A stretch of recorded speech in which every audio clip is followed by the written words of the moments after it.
take any questions. The embargo on the studies present at this press conference lifts now. We are making exciting progress in HIV prevention research in many fronts, from the development of new implants and vaccines to improve delivery of PrEP. In the act of these advances, we'll be able to greatly reduce the number of new HIV infections, and today's speakers will discuss a new implantable version of PrEP, insights into new PrEP regimens. For additional context, I would also like to draw your attention to a special issue in the Journal of the International AIDS that was published just before the conference. It is called Maximizing the Impact of HIV Prevention Technologies in Sub-Saharan Africa. The analysis of these special issues show that that new prevention technologies can help us address the HIV epidemic, but they must be rolled out in well-designed campaigns to improve people's access to these tools. So, our first speaker is Randolph Matthews, Senior Principal Scientist at MSD, and he will share us the new results of the first human trial of PrEP implant. Randolph, please go ahead. Thank you. Good morning. I'm very pleased to be part of this morning's program and speaking with you about MSD's abstract regarding the first-in-human trial of our MK-8591 eluting implant. MK-8591 is now known as islatravir. Islatravir is an exciting molecule with great potential. It has a novel mechanism of action, and in preclinical studies, it has demonstrated high potency, a high barrier to resistance, and a long half-life. The 48-week data from the phase 2b study of islatravir in combination with doravirine will be presented at an official IAS press event and at an oral presentation tomorrow. The attributes of islatravir suggest that it could be an important new compound for both treatment and pre-exposure prophylaxis, or PrEP. For the first time, MSD has demonstrated the potential for a long-acting implant formulation of islatravir that can deliver medication for at least 1 year. As you know, many at-risk individuals face adherence challenges with the existing daily oral PrEP therapy. A high degree of adherence is required for it to be effective. Daily adherence is challenging for many, particularly for women. An islatravir-eluting implant could represent a meaningful option for many throughout the world, particularly for those who have adherence challenges. The islatravir implant program draws from MSD's extensive experience with our Implanon and Nexplanon contraceptive implant technology, which have been on the market for over 10 years. This technology includes the backbone of the implant itself, as well as the implantation device and technique for placement in the upper arm. Later today, I will share the results of a phase 1 trial for which I was the clinical director, encompassing first-in-human data for islatravir-eluting implants. I hope you can attend that oral presentation. This trial was a single-site, double-blind, placebo-controlled trial of 2 implant doses. A total of 16 individuals had single implants, either active or placebo, placed for 12 weeks. A drug target level was set at a concentration needed for protection. Both implants led to concentrations above the target level at 12 weeks, and based on modeling of the data, the high-dose implant would still be above the target level for at least a year. With respect to safety, both implants were generally well tolerated. No one discontinued the study due to an adverse event, and all of the drug-related adverse events were mild or moderate in severity. Based on this study, an islatravir-eluting implant appears to be a potentially important option for PrEP as an agent that could be effective with yearly dosing. These data support the continued progression of the implant clinical development program. Thank you.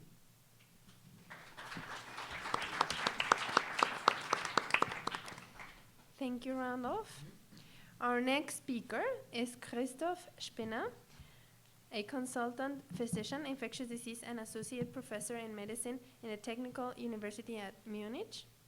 He will share an update on the Discover study, which compared different PrEP regimens. Christoph, please go ahead. Well, good morning, everyone, and thanks for having the opportunity to give some further insights into the Discover study for HIV pre-exposure prophylaxis. AFTAF has a more rapid onset and longer sustained duration of HIV protection compared with FTDF. So as you're probably aware, on CROI earlier this year, the primary efficacy data of the Discover trial have been presented. And what has been shown there is that FTAF was statistically non-inferior to FTDF. However, there were numerically 53% lower HIV incidence in the FTAF arm. It is unlikely that these results were observed due to chance alone. The probability of the above results due to chance is 3 in 1,000. And therefore, an additional Bayesian analysis calculated a 96% probability within a 95 credible interval that FTAF is more effective than FTDF for HIV prevention. So we conducted a further analysis to examine sexual behavior, STI incidence, adherence, and pharmacokinetic data to evaluate any differences between FTAF and FTDF, which could explain the fewer HIV infections in the FTAF arm. So there were no difference in HIV risk, STIs, or adherence by pill count or self-report or the objective measure of dried blood spots with tenofovir diphosphate levels overall. But there was one important difference, that is low adherence was strongly associated with an increased risk of HIV acquisition in both arms.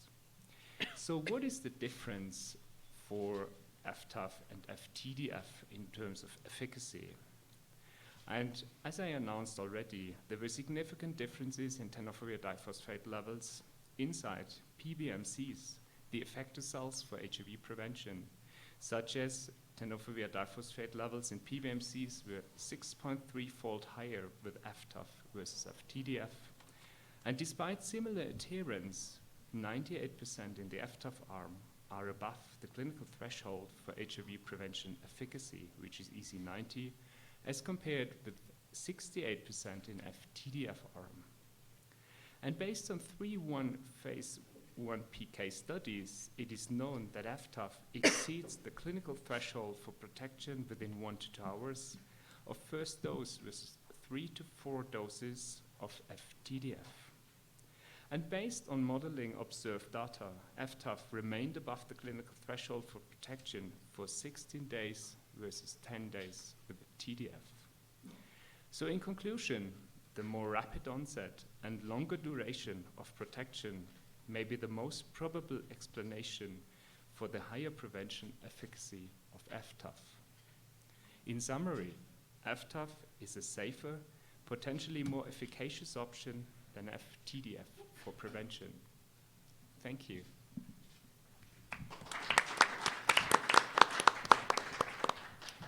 Thank you, Christoph. Our next speaker is Valilia Veloso, who is the director of the Fiocruz in Rio de Janeiro, Brazil. She will share findings from the IMPREP study, which looked at the same-day PrEP initiation in men who have sex with men and transgender women in Brazil, Mexico, and Peru. Valilia, please. Hi, good morning. I would like to thank the organizers for the opportunity to share with you initial results of the IMPREP project. The IMPREP project is a demonstration project of oral daily PrEP initiating the same day. It includes Brazil, Mexico, and Peru. IMPREP was designed to provide scientific evidence about PrEP in Latin America in order to support governments in the region in their decisions to incorporate PrEP for MSM and transgender women that are the populations that are targeted by our project. As you know, MSM and transgender women are the most affected population in Latin America region. The INPREP was implemented in each country. In Brazil, 14 sites. In Mexico, 6 sites. In Peru, 10 sites. We developed for the study one system that collects real-time data since the screening visit, in all visits at real time, as well as the system tracks stock of drugs and tracks every single dispensation at the pharmacy. And so with this system, we can link clinic data with dispensation data, allowing us to calculate adherence measured by medication possession rate. So far, we have enrolled 5,354 participants, accumulating 2,065 persons years. Most of the participants are MSM. We have 6% of transgender women.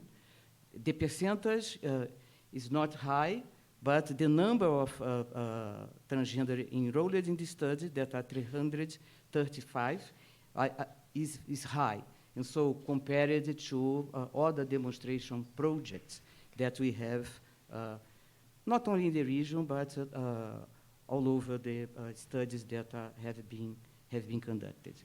We have been able to enroll a quite young population, especially in Peru, that the group with 18, 24 years old responded for 36% of those enrolled.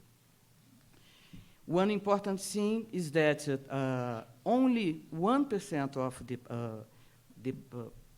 participants that enrolled had, actually screened, had lower than 1% of glomerular filtration, what means that we don't need to be worried about having creatinine for starting PrEP. One important point is that as a same-day study, with the only requirement lab result was HIV test, to have HIV negative test. All the other exams were assessed the results in the third day visits. We also assessed the participants for signs and symptoms of acute infection, and we collected a viral load to see if we were enrolling patients during acute infection. So far, we have identified 20 participants among these 5,000 participants already enrolled. And we will have one abstract tomorrow with the results of this analysis of acute infection. When we see the profile of the participants enrolled, we see that most of them had more than high school level of education, and most of them are non-white individuals.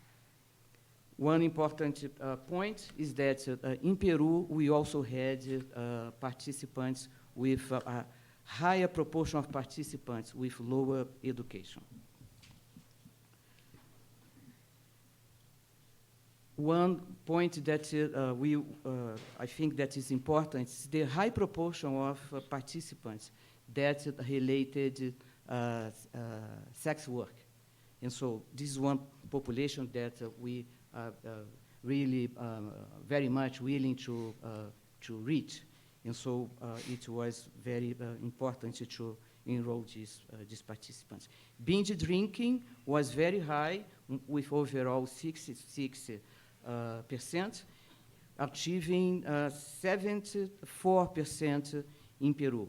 Also, use of stimulants was also very high. We had 23% in in average, but for instance, in Mexico, we had 44% of participants reporting use of stimulants. So the data about continuation in PrEP, we are reporting here the early continuation, and for overall, it was 79.6%, being 85% in Brazil, 84% in Mexico, and 52% in Peru. Overall, for transgender women and young people, we had a lower early continuation, 56 for transgender women and 70% for those aging between 18 and 24 years old. When we see the data about medication possession rate, it was quite good. Overall, 97%, 98 for Brazil, 98 for Mexico, 91 for Peru. We had the incidence calculated so far is 0.2 for Brazil, 0.6 for Mexico, and 2.5 for Peru. So we conclude that our study offers evidence that same-day PrEP initiation in Latin America is feasible and safe. Overall levels of early continuation and adherence were good. The lower early continuation and adherence observed in Peru may be partially explained by the profile of the participants enrolled that were more lower education, more people reporting sex worker, and also one also very important point is that when we see the reason for coming to the site, in Peru, we had a lower proportion of people reporting that they came for looking for PrEP. And so we see this as a very important result, and we identify the need to design tailored intervention for transgender women and young people in our region. Thank you very much. Thank you so much, Valilia.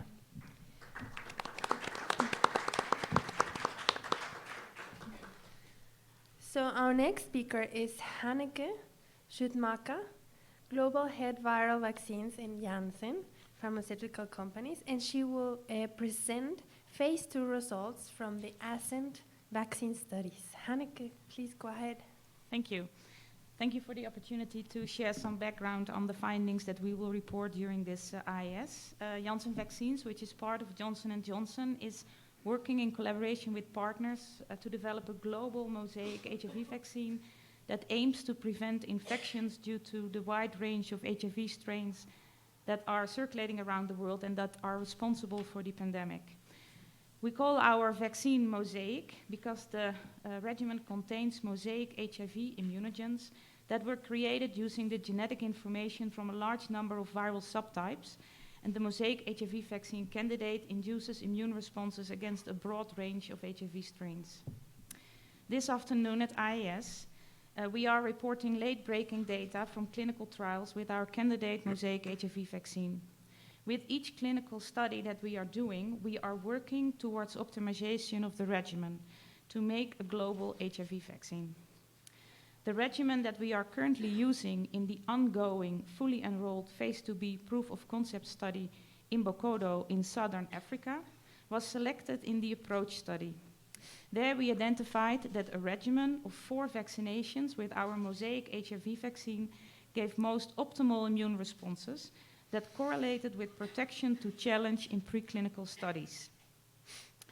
Along with protective efficacy that we are currently studying in Imbokodo in Southern Africa, durability of immune responses is another very important feature of vaccine-elicited immunity. At IAS, we are presenting novel data on the long-term extension of the regimen selection study approach. which demonstrates that the HIV-specific immune responses, both antibody responses and cellular immunity, are durable. 2 years after the last immunization in the regimen, 100% of participants still had antibody titers. And this finding is important because it suggests that mosaic vaccines have the potential to produce a durable immune response, which is one of our key goals. The last 2 immunizations of the regimen contain a trimeric GP140 clade C protein, and the immune responses are very broad, including excellent coverage of clade C HIV, which predominates in Southern Africa. To further optimize the vaccine regimen to potentially improve on coverage of clade B strains, we developed a mosaic GP140 protein. At IAS, we are presenting the results from ASCENT, in which we studied whether the addition of this mosaic protein in the 3rd and 4th immunization would maintain the breadth of the immune response and improve on the clade B responses without impacting on the clade C specific immune responses. Interestingly, adding both the clade C GP140 and the mosaic GP140 to the regimen resulted in improved breadth of immune responses to a wide range of clades, including clade B, the predominant subtype in the Americas and Western Europe, without impacting the responses that we had previously already observed to clade C and that we could confirm in the ASCENT study.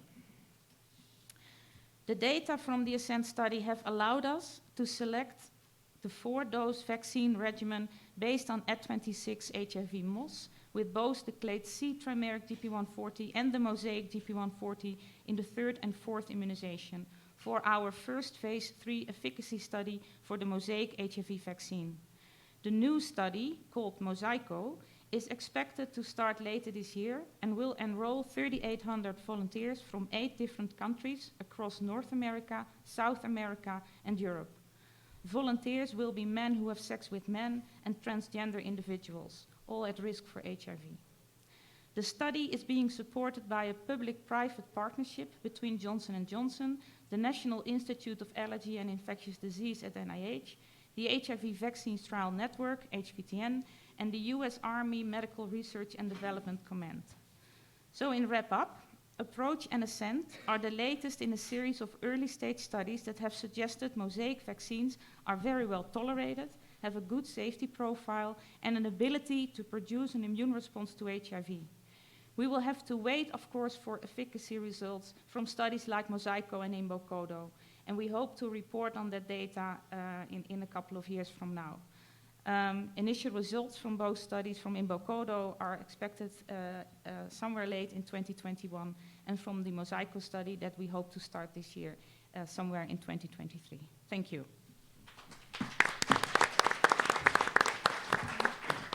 Thank you so much, Hanneke.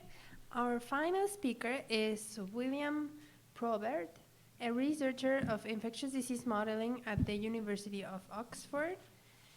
And he will present findings from the POP-ART trial, looking at the contribution of different age groups in the HIV transmission in sub-Saharan Africa. William, please go ahead. Thank you. Good morning, everyone. It's a great pleasure to be part of this press conference, and I'm happy to share some thoughts on a modeling and phylogenetics approach to analyzing data from HPTN 071, or POP-ART, a trial that involved more than 1 million people living in 21 communities in Zambia and South Africa, making it the largest HIV prevention trial to date. It's widely recognized that in sub-Saharan Africa, one risk of acquiring HIV varies by age and sex. But less is known about which age and sex groups are most likely to transmit HIV. And knowing this could help us develop more effective prevention approaches to stop the spread of the virus. We analyzed data from the HPTN 071 or POP-ART trial to do exactly this, quantifying the proportion of HIV transmissions coming from men and women from different age groups over the trial period. We used 2 independent methods. The first used mathematical modeling, where models were constructed using data from the trial about HIV epidemiology and sexual behavior. The second method compared the genetic sequences of HIV samples from more than 5,000 study participants. By studying how similar or different these genetic sequences are, we can infer patterns of HIV transmission in the community. This technique, called phylogenetics, used samples from participants in Zambia who gave special permission for this sub-study. Results from both methods agree that over the course of the trial, there were almost twice as many HIV transmissions from men to women as from women to men. Our results showed that men transmitted HIV to female partners, our results showed that when men transmitted HIV to female partners, the largest proportion of transmissions were from men aged 25 to 34 years old. When women transmitted to their male partners, the largest proportion of transmissions were from women aged 20 to 24 years old. It's worth noting that these two groups are among those who less often know they are HIV positive and are less likely to receive antiretroviral therapy if they do know they are HIV positive. That is WHO's first two 90s. These results from our two independent analysis methods were in very high agreement on these age and sex patterns. These results highlight the significant contribution of young people to onwards HIV transmission in sub-Saharan Africa and the importance of engaging young people less than 35 years old and especially young men in the HIV care cascade. These results illustrate that if we can explore ways of better reaching the 1990 UNAIDS targets for men and women under 35 years of age, we can have a dramatic impact on eliminating HIV in generalized epidemics in sub-Saharan Africa. Thank you. So, thank you so much. Now we will be happy to take questions. If you have one question, please line up to the microphone. When I call you, please start indicating your name and your outlet. And please keep it short if possible. Thank you. Is this on? No. Okay. Now it's on. Okay. Correct. Hi, I'm Heather Berner from Medscape. Dr. Matthews, I'm curious if you could talk a little bit about, was there a lead-in period before you started the implant? How long has the study gone on for? And could you tell me a little bit of the makeup of your cohort? Women, people of color, et cetera? Certainly. So as a phase 1 trial, it's a relatively small study. We had 16 people total, 14 of whom were men and 2 were women, which again is fairly typical for a phase 1 trial. There was no lead-in period. Again, the individuals were healthy subjects and were, the study was for safety and tolerability and pharmacokinetics of the implant itself. And the study was in Belgium, and the subjects were all Caucasian.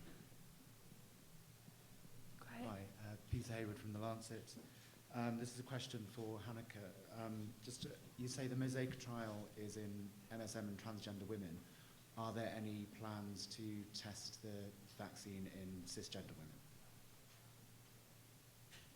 Yes, they are part of the enrollment. No, we have the Imbokodo study currently ongoing in women at risk for HIV infection. So that's the one that's happening in Southern Africa. That's fully enrolled, and now we move to another risk population on the other continent. Yeah.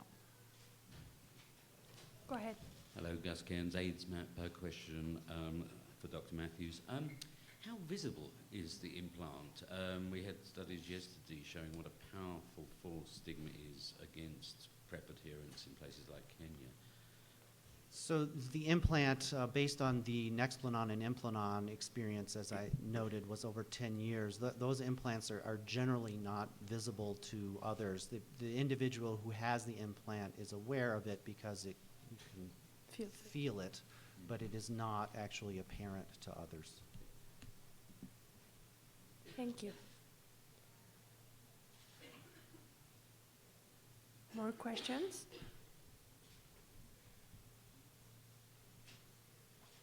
No? If not, then we'll thank everyone for joining us and thank the panel for presenting these exciting studies. Thank you. Thank you.